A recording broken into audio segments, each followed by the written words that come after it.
While others celebrate the wins, Yes. We celebrate the mud.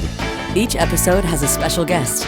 Tony-nominated actress, Broadway's Lily Cooper. Tashir Zameda. David A. Gregory. Getting messy with muddy topics. We are going to be talking about grief journey. With hilarious moments Now get over here. And deep conversations. I'm ashamed to even admit this, but this is what happened. This is Into the Mud. Hey everybody, and welcome back to Into the Mud podcast. While others celebrate the wins, We celebrate the mud. We are here at the Barrel Lounge in the Mullen West Village. I'm Alex Cumin. and I'm Drew King, and today I am geeking out and so excited to have one of my newest dear friends in the world, the amazing Donnie Kehr on the podcast. Hey, thank you guys. Yeah, So happy to be here, man. I've been watching you guys, and I think what you're doing is great. Thanks, Donnie. You know, it really is good to like get in the mud. Yeah. I'm finding I'm dealing with that a lot lately, and so this has actually been very therapeutic in a way. You know, it's good. I like what you're doing. I know. We'd love to hear that. Yeah, you got a lot of mud that we're gonna sift through. Yeah, I've been in the mud for a But long before we time. jump in the mud puddle, so Donnie and I know each other. We just Yeah. did a production of Jersey Boys together at Sacramento Music Circus. Okay. In Sacramento, California. Yes. Which was a great honor of mine because I am brand new to Jersey Boys. I have never done Jersey Boys before. But Donnie has been doing Jersey Boys since its inception. Yes, sir. Because you started with it out of town at La Jolla in California, which is a regional theater in California. And then from there to Broadway. And then you also got to do the movie directed by Clint Eastwood. Yes. So you're doing this movie with awesome. like Clint Eastwood over here, and then you're doing scenes with Christopher Walken. You've had this like epic, illustrious career. So that's just Jersey Boys alone. So then for me, this retired twink who's never done Jersey Boys gets to walk in and like gets to do it with this like the Absolute show legend. with like an absolute legend who has such a deep, rich history with it. And you know, like you got to like help create and live and breathe in this piece of theater that is like in the canon of theater forever now. Yeah. It's so special. It was really special for me. Pretty cool. I didn't realize it would become such a part of my legacy. Yeah. It's sort of like, and I find that with any show that you've been involved with from day one, and you get into it, and you're developing, and you're finding how the character is going to work, and what you're going to do, and how you're going to sing this, or how you're going to be this, because you're playing. In the original one, we all played about 8 to 10 characters because the cast was much smaller, and then when we came to Broadway, they added 2 more people to carry the other characters. But it was great because we really wanted to be different people. I was psychotic pretty much during the show. I had 12 personalities, but it was just because it was so much fun. And that's the fun part for me is developing something. Well, everybody says, "Oh, congratulations on your long run," and I'm like, the thought of doing more than 3 years in a show is hard for me because I find it then it becomes like the post office, Yeah. It's like, and even though I found many different ways to say the same line with the same intention. There's only, so many times you can do that. So long you can do it. Yeah, but being part of that was the most fun thing because it was like, I remember after he finished the La Jolla run, it was like I had a secret. Lightning in a bottle. It did, exactly. And I was like, oh, I know this is going to be good, and I know this is going to rock. So then when we came to New York, and as Bob Gaudio says, as Bob Gaudio said, the whole world exploded. Yeah, it did. It really did. Yeah, I love that. It did. It And was on fun. top of Jersey Boys, though, you've had this wild, incredible, rich career that isn't also just rooted in performing. You're also a musician. You're also a director, and you're also a philanthropist. And you run a lot of benefits and concerts. Speaking of which, we're going to give you an opportunity to plug Rockers on Broadway, Yes. which is coming up October 28th. October 28th. Monday, October 28th. Give us the details. Give the details. At Sony Hall. Okay. And we are honoring the Huey Lewis, and he will be there. He's attending. Amazing. And a gentleman named Peter Bradley Jr., Okay. who is with the Buddy Holly Educational Foundation, and we're giving him an award for his work in pulling people together and helping out a lot. Elaborate what Rockers on Broadway is. Rockers on Broadway started in 1993 when I was doing The Who's Tommy. And what happened was Pete Townsend had come to me and said, I want to give Broadway people a chance to understand what my side of the world is like. So I want you to put together the band and then get the cast together and we'll sing a bunch of songs, whatever. And so we all decided we would sing all of either The Who or Pete Townsend songs, right? So, and there he was with us, playing with us on stage. Awesome. And it was incredible. You know what was amazing and why I stuck with it is because I had an out-of-body experience during that time. I remember when we finally did the concert, it was great. But what happened was he comes into the rehearsal with his guitar and his little amp, and he was just very sweet. Then he comes in, he goes, okay. I said, well, why don't we start with Pinball Wizard, because we all know that one. And he said, all right. And then he picked up his guitar, and then he went into ding, ding, ding, ding, ding, ding, ding, ding. He's playing the intro. And I look over and I realize I get to be Roger Daltrey for 5 minutes. You know, I got to like rock out with this guy. And the thing is that he didn't just mark it in rehearsal. Yeah. He was full out. He was playing. Full out, giving us all the energy. Wow. And it took me to a whole nother level of understanding. You know, it was like, wow, okay, he wasn't playing around, man. Yeah. He was on it. And so then we did the show, and it was so like, wow, I got to do that I wanted everybody else that I knew to be able to have that feeling. Yeah. And that's why I kept it going. And so now we're on our 31st year. Donnie, that's incredible. Congratulations. Thank you. It's a really big deal. What's good is that we started a non-for-profit called the Path Fund, which we take the proceeds from Rockers on Broadway and other events, and we donate to arts education for kids. And Beautiful. We're working with Broadway-bound kids and the Buddy Holly Educational Foundation. Okay. Starting a couple of different programs, Felix Organization. And so we donate to a lot of arts programs to help kids, after school programs. Beautiful. You know, give them a chance to find their artistic path, so to speak. Yeah. I love it. Yeah. It's neat. Okay, so on top of even your philanthropical adventures, you are, of course, as we know, you're an actor. You're a partner at a bar that you work at, that you also play at. Yes. What's the name of the bar? It's called the Freaky Tiki. Freaky Tiki on 44th, between 8th and 9th. Right, it's close right near the corner of 9th Avenue and 44th Street. It's just below the restaurant Marseille. Okay. And maybe you'll host the first Into the Mud podcast party. should. Let's do it. Let's do it. Absolutely. Oh my gosh, I love it. Oh my God, yeah, we'll rock it out. Tiki theme. Yeah, Tiki Mud Piano slides Bar. on my only muddy cocktails. Only muddy slides. Not a hangover. We can make that happen. Okay, it's on. It's on. Excellent. I love that. But we can list your credits all day. But you've had this like wild, incredible, remarkable career. Even when we were doing the show, the second that I posted that I was doing it, my Instagram exploded. People, they were like, "Oh, you're with Donnie. Oh my God, Donnie's the best. Slap Donnie on the ass for me. Punch Donnie in the face for me." Like, you are so beloved in the theater community. Thank you. And you've also been in the theater community your whole life. Yes. Your mother was a dancer. Yes. Correct? Yes. And then you started as a dancer. Yes, sir. Your first professional job, if I'm not mistaken, was West Side Story. No. Right? Oh, what was it?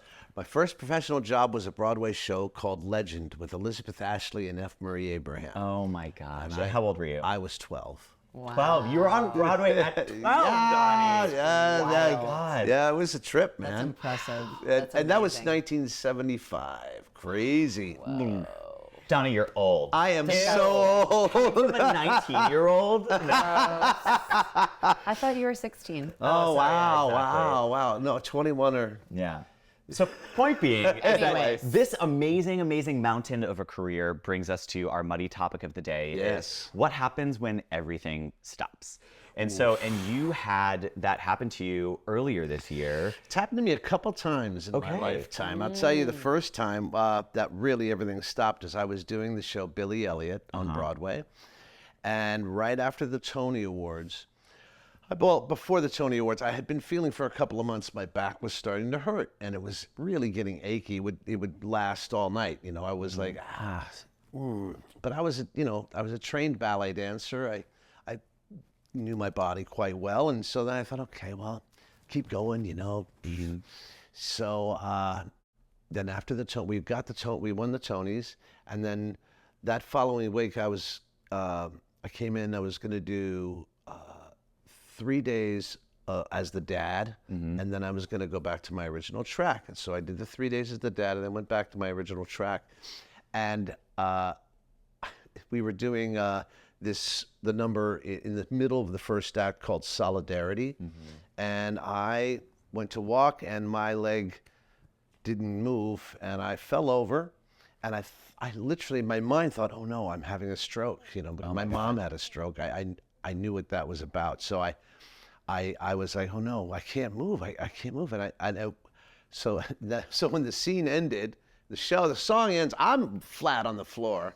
Oh my God. The crew guys come and drag me off so that I wouldn't be crushed by the scenery. Oh my God. So, and I stayed over on stage left, and I remember being on my back and going, I'm looking up at the rafters and the lights, and then there's the show here, and I just remember looking over and I started crying because I realized everything stopped.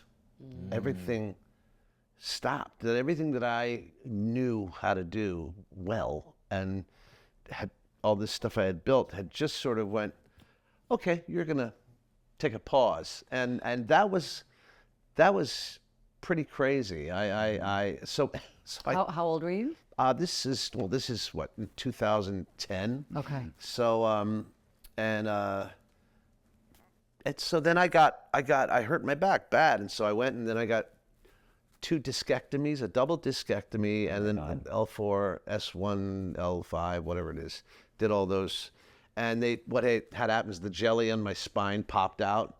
And we just had a conversation about this morning with somebody. All right. So I was like, so I couldn't move, I couldn't walk, I couldn't do anything. I was like totally paralyzed. And what was bad about it is that when I went to the doctor, they said, well, the problem is with the jelly, it got hardened and it's crushing your core nerve. So that's why I was like, any movement I made was excruciating. So they did the surgery. They took me in. They did the surgery. I needed approval from Workman's Comp. So I had to go to one of their doctors, which they said, oh, they're not available for another 2 months. I'm like, no, it's not happening. No, you mean this now? I can't. Yeah. So we went, Yeah. and I finally got the surgery, and he fixed me. And then 3 days afterwards, I was like, I feel great. I'm going to go back to the show. I did. I went back to the show because I'm old school. I was like, you know what? I will not miss a show. I will not. I was very, adamant about that. So I went back, and then I got very addicted to painkillers. Ooh, Donnie. Yeah, it was bad. For how long? For about a year. It's a slippery slope. It is a slippery slope. And I tell you, because you don't realize it until I was taking like 5 Vicodin a day, Damn. And so it's morning, afternoon, evening, until I went to bed, because I was worried the pain was going to come back. Yeah. Well, I would imagine at the beginning stages you were taking the dosage you were Supposed to take, which was probably still a high level of Vicodin. Right. That's right. For the amount of pain that you were in. At that time, yes. But then I kept that going, thinking it's weird how that works mentally. Yeah. You go in your mind, you think, oh no, I'm going to need them in case I get hurt. You can't. Once you get through it, you got to get on with it. Well, I've learned that lesson. But what was your way getting out of it? See, here's the thing. That's That's tricky. really I'll hard. tell you what, that was the bottom for me. Yeah. Because I hurt my back so bad, I couldn't dance like I used to. That affected me just because of not because I couldn't dance on stage, but because emotionally it messed with me because It's your core. It's who you are. danced my whole life. Yeah. So, and it really frustrated me. But, you get addictions can mess with you. So I got addicted to everything. Oof. I went through that year of going plunge, plunge, plunge, plunge. And I went down and I did some stupid things. I made some stupid mistakes. But you know what? I think we've all made stupid mistakes at some point in our life. All of us, yeah. And all I can do is, I just hope I never, and if I hurt anybody, I'm sorry. I never, if I've hurt anybody's feelings or if I've made anybody uncomfortable, I apologize. But I do know now that I'm glad I know what I know now. Because that was the bottom out. Now I come back. I'm touring. I have a show called The Greatest Piano Men that I'm touring. Yep. And I've got rockers on Broadway, and I've got some TV I've been doing, and all this stuff's been going on, and I've been keeping myself busy. I'm writing something that I'm excited about. I'll tell you about on the next time I see you. Okay. And then, but the bottom line is now, so I had a dog. His name was Buddy. His name was Buddy Elliot because I got him during my accident, right? And so I called him Buddy. And Buddy was amazing because Buddy taught me more about humility by not saying a word. Amazing dog. Was like a soulmate to me. I mean, and then I lost him in November 30th of last year, right? So that crushed me. And I was teetering on the edge again of going, oh, let me see, what can I do in order not to feel How can I anything? self-medicate Self-medicate and just distract forget myself from this, this because situation? that crushed me. So I was like, okay, no, not going to do that. So I went on with it. I opened the bar. Been keeping busy, making a living, right? Yeah. And then in February, on Valentine's Day, I thought, oh God, I've got bad heartburn, right? So I went to dinner.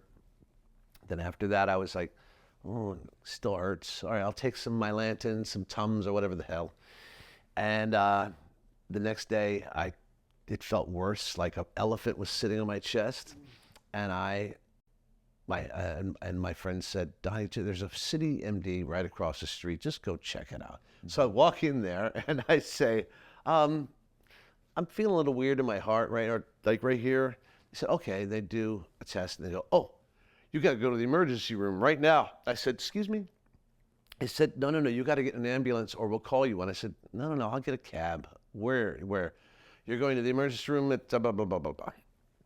I said, okay. So I go to the emergency room. What a classic New York move, by the way. Yeah, right. Let me hail a cab on Here a sec, I got it. So I go to the hospital. They do an AKG on me, and they say, oh, we're checking you in. And I'm like, hold on a second. Why? Just What's Have they happening? told you at this point? No. They never do. They never just said, do. oh, we're checking you in. I said, wait, hold on a second. Just give me a pill or a shot, and I'll get out of your hair. I got to go on tour tomorrow with Greatest Piano Men, and I have to get on a flight tomorrow. Sir, you cannot get on that flight. I said, what do you have to stay here now? I said, well, why? They said, you're having a heart attack as we speak. I was having a heart attack at that moment. Oh my God. Yeah. So that's what convinced me to be, well, all right. I'll just stick it around. So I was not. I'll move I guess my I'll- flight to the next I'll day. spend the night. Well, they said, I said, why can't I get on the flight? They said, because the compression from the airplane will close the last artery that you have that's keeping you alive. You will die. And I was like, okay, I'll stay. Hi, sorry, I can't make it. I called the sub. I was like, Oh my God. yeah. And so now we are in the mud with your recovery from heart attack. That's the thing, yes. And trying to figure out the balance of, you're such a busy man. You're a Renaissance man. You're doing 18,000 things. You're trying to get on a flight while you're having a heart attack. Yes. And now you're trying to Different figure out how to assimilate yourself back into life. Yes, sir. Protecting this, protecting your health, and not overdoing it. And for someone who has been a doer and a creator and an achiever your whole entire life, that stopping has to be so deeply muddy and challenging. Yeah, it Talk was. us through It that. sure well. Yeah.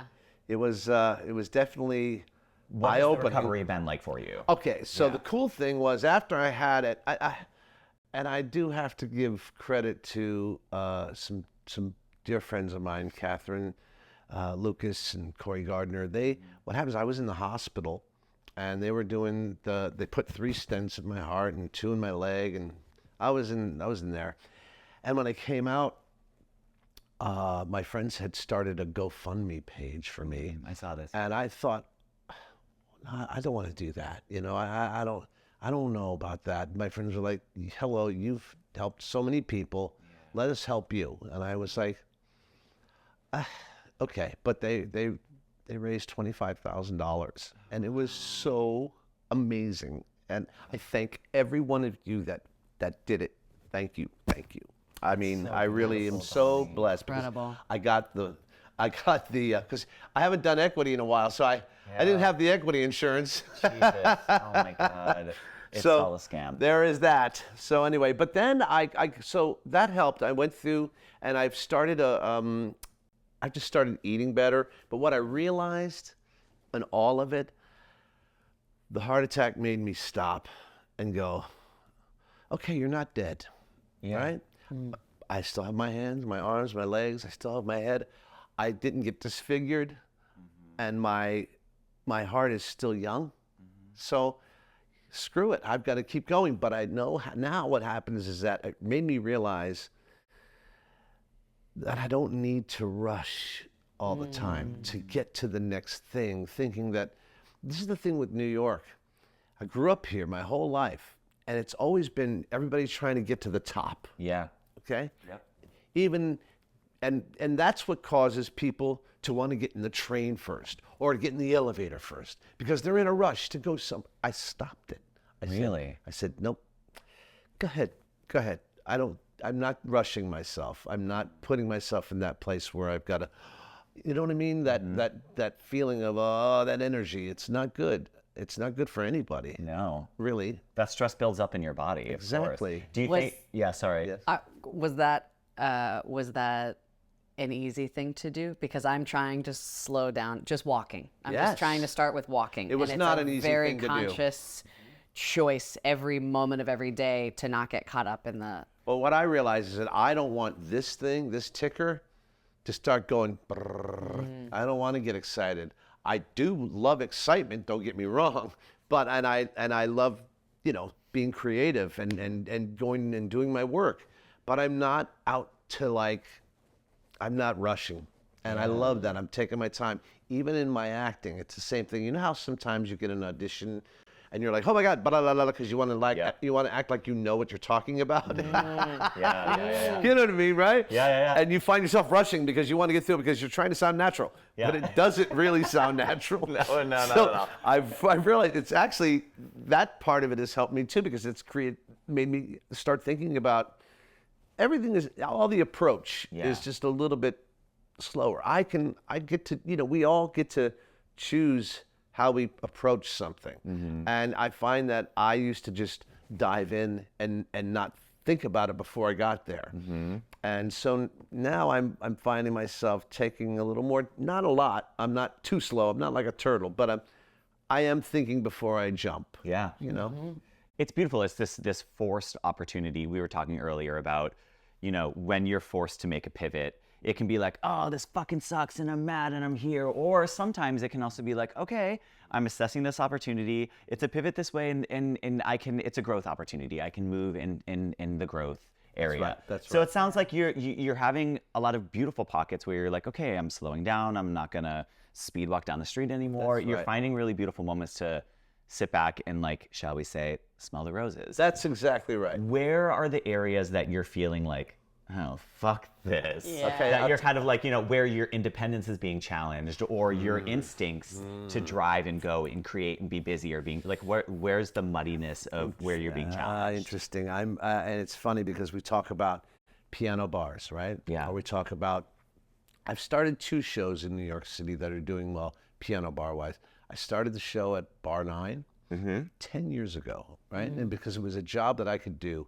Yeah. After I had my back incident, I couldn't get arrested for a Broadway show at that time because I was also that, if, he's hurt, there's stuff that stops, So, and I knew that was going to happen. I knew I was a liability, exactly. And I thought, no, I don't want to be that. And then I thought, okay, I'm a great piano player and I can sing and I know how to entertain. So I got into dueling pianos and playing piano and having fun at lounges.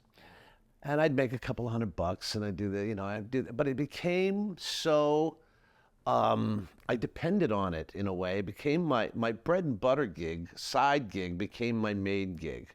And the mud is dealing with the bar owners and the club owners who don't really understand what you're doing.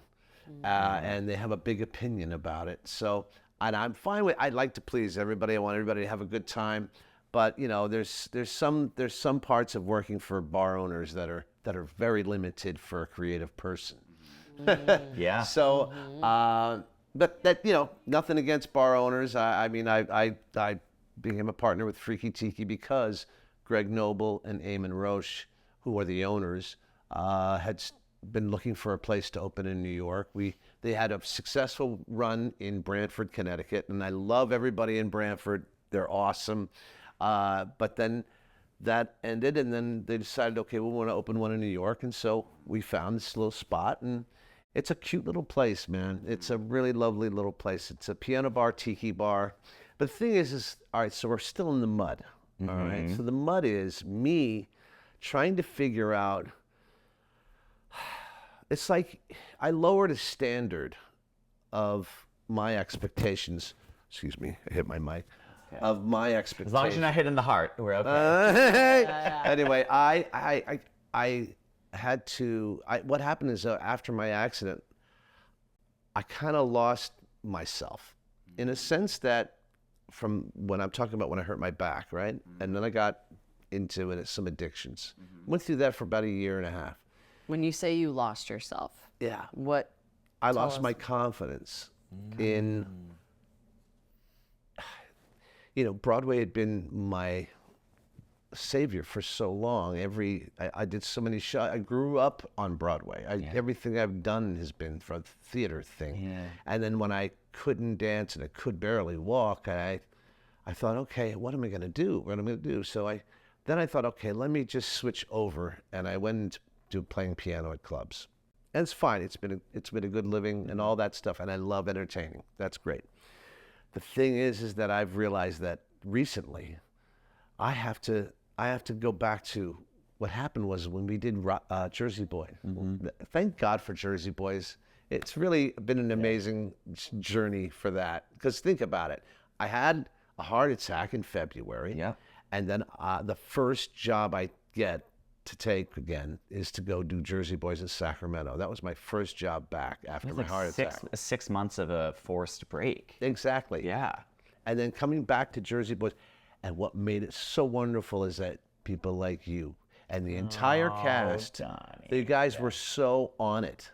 I didn't have to worry about a thing. It was like I felt like I had done the show with you for years. Yeah.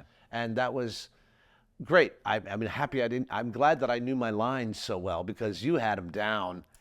Oh, girl, I was. You were working. Panicking. You were working so day hard. and night. I was talking to him, and he was like, Yeah. I mean, I'm knew terrible. They're gonna fire me. No, everyone's a pro. They know they're like. Yeah, and we knew the thing. But you know what's wild is that when you came in and you did Bob Crew, your beats were right on. You really didn't need much direction. You didn't need any push of any kind. You got it, and it was really good performance. I was really impressed. I appreciate it. Yeah, man. So that's my thing: is getting out of the mud is finding refining yourself before all the crap happened. Remember who you were when you were a kid and why you decided to do it in the first place. Yeah. Because that's what matters. I chose to do this because I knew this is what I love to do. And if I could make a living out of doing what I love to do, then life would be great, right? So the past 10 years really have been about rebuilding myself. I had to go to the bottom, which I did, and I've dug myself out slowly but surely. But I'm going to be back stronger than ever, so I'm really excited. You are Donnie. There's good stuff going on. We got good stuff coming up. We talk a lot about identity on this show. We talked about it in an earlier episode as well, and it's our career, but it's also our passion. You know, you do comedy because you love comedy and you love stand-up and you love writing.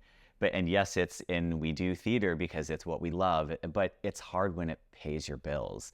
And it's hard when you want the opportunities, but either like a physical setback or something like that, or a casting director doesn't give you the job. Like when the gates are not open for you to do the thing that you love to do, it really fucks with your identity. Oh, yeah. It really, really does. It's been really challenging for me in the midst of me trying to figure out, like, I'm not really going to be a dancer anymore. What's next? Do I go to Wall Street, or do I try and fight through and, I don't know, stay in the theater and transition myself? Yeah, or do a different job in the theater. Yeah. Or what? Yeah.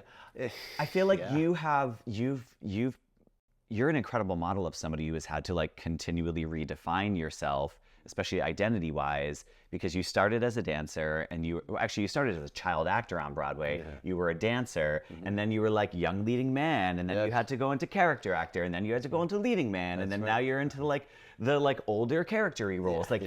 You've had to continually keep redefining, and then you have a physical setback that's like, just kidding, you can't do anything. Like, where? But, and I will say, and through all this, and I don't know you as well as Drew has, but even in just talking in the last half hour here, you seem to be someone who has a very positive outlook on life, and a very like, it will, not only will it be okay, but I'm gonna make it okay. Like, it's a very, you seem to be very self-reliant. That's in from a my positive mom. way. Yeah. My mom was a very positive person. Through all strife, through all trouble, she would say, "Oh, you know, it's gonna be all right."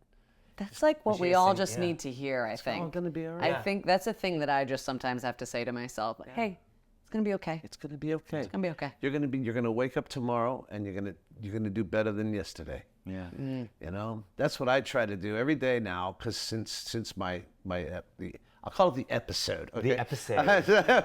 I wake up now every day and I'm like, when I open my eyes, I'm like, I got another chance. I got another day. You know, let's make the best of this day, because you really never know. Because February could have been the end. It could have totally been the end. If you didn't go to the hospital and you got on that plane, I would have died.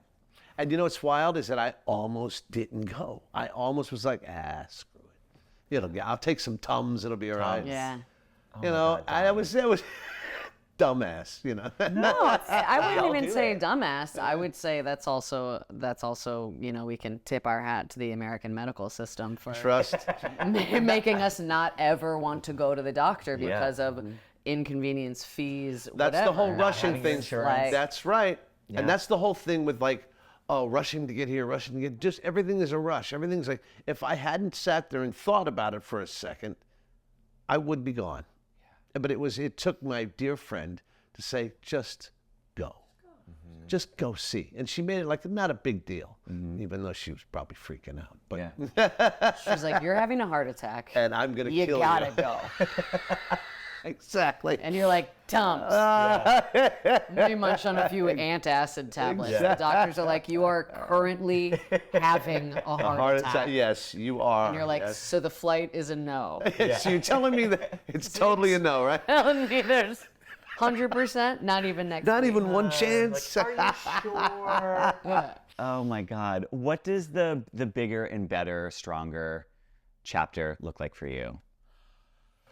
What do you want it to be? The bigger, better, stronger. I'm going to say I've written something I'm really proud of. It hasn't come out yet. I did a little reading of it in Sacramento, and you were involved. Yes, you read. I know about it. You know it about. I know it. I can't talk about it yet. Read about but it. it's really fantastic. It's really a lot of Obviously. fun. It's fun. It's a blast. It's a hoot, and it's definitely a trip down memory lane, so to speak. So I'm writing, I'm directing, I'm still producing, and I'm still performing. So, you know, I don't know. I mean, I just love what I do, and I can't do anything else. I certainly couldn't be an accountant because I'm terrible with numbers. But I could certainly. I couldn't be a construction worker because I'm just not beefy enough. Oh my God, Donnie, you are beef. You in a little like an orange vest. And my shorts. Oh yeah. Exactly. Time to do the full Monty. Oh There yeah, you go. that's You'd be great right. in the Oh full man, Monty. let's Yeah, go, man. Exactly. I got you, full Monty. Amazing. Yes. Yeah. I'll be there in the front row. I'll be like, Donnie. I have a story to tell you. I've got to share this. I remember back in 2000, right? I was in Los Angeles. I was married at the time. You were married to Cheetah Rivera's daughter. Yes. Okay, so quick side note. Okay. You were married to Cheetah Rivera's daughter, and didn't you say that Liza Minnelli officiated your wedding, or was maid of honor? The maid of honor, yes. Liza Minnelli was maid of honor. Yeah.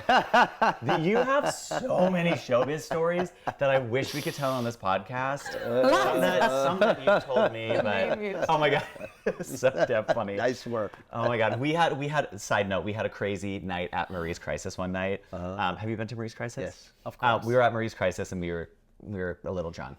And you were Liza and you were Cheetah. Yeah, exactly. No, but they started, they sang Maybe This Time from Cabaret, and these people in front of us were like, what is this song? And I was like, oh, you need to know this. This is Liza. And I went into this The whole tirade pianist about stopped playing and was like, everyone listen up. He was like, you tell them who Liza Minnelli Gave is. a master class to the bar on Liza Minnelli. And fabulous. just hosted, and it was during Pride, and it was just... One of the gayest moments of my life. Oh, that's the. Oh, I'll tell Really you. outgayed himself. That's all right. So talking to gay pride, let's go to that. 1993. I'm doing Tommy, and I'm also just gotten married. Right. It's a big year for us, for me, and so then Liza's going to be the headliner at Gay Pride in Central Park in 1993, and she asks me to sing backup with her. So it's me and Jonathan DeKuchitz and Clark Thorell and all the Jim Caruso was there as well. Fun, yeah. And so we all sat there and we sang The Day After That from Spider-Woman. And so here's the wild thing. So we're all there, and Gregory Hines is there, and he's up there Oh my doing God, this just thing. tapping away. Just tapping away, going, and I'm on stage on the side waiting to go on for Liza. And I'm watching, and there's Gregory Hines doing his thing, and I'm thinking, wow, I'm like 10 feet from him. I'm going, this is so cool. This is great. And then Kathy Najimy comes out, and she introduces Liza. And she comes out, and she says, oh, thanks, Gregory. It was lovely to see you, la, la, la. And then she goes, la, la, blah, blah, blah. And ladies and gentlemen, Liza Minnelli. And literally, I'm on the stage, which was a little makeshift stage in Sheep's Meadow, right? We're there. And suddenly, 500,000 men. Homosexual men. Thank you. Running, arms flailing. It's like, Oh my God! Coming to the stage. I thought I was going to die. I was like, oh my God. a tsunami. It was a tsunami. For Liza Minnelli. Yes, full on. And they came to the stage, and it was like God called. Donnie, if you wanted to get laid, you could have gotten laid by all of those men. But I know that's not your image camp. Wasn't my thing. It wasn't my thing. That was a pretty wild time. These poor people that work at this this is a co-working space, and we're just in here screaming about Liza Minnelli. I don't These people talking about. I know.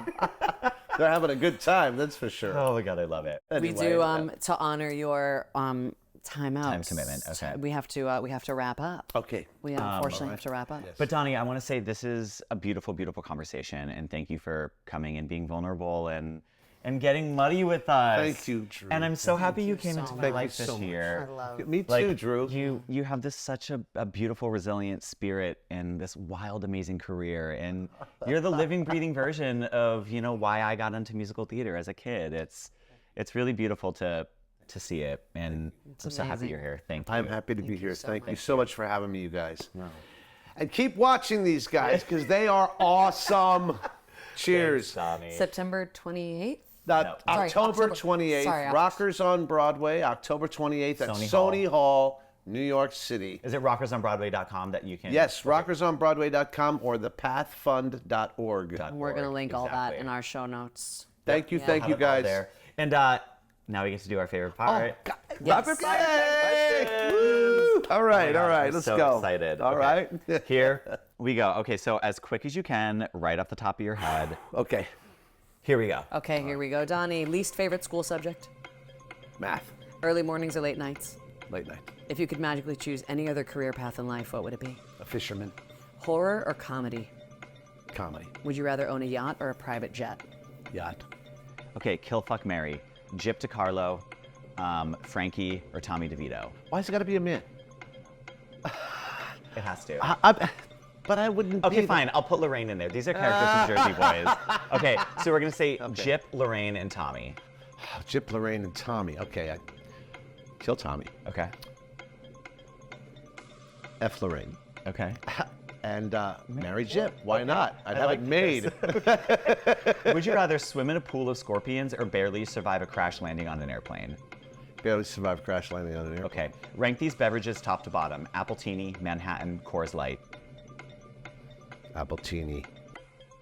What was the second one? Manhattan.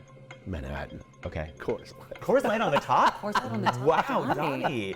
Okay. If you had to be an ocean-dwelling animal, what would it be? Dolphin.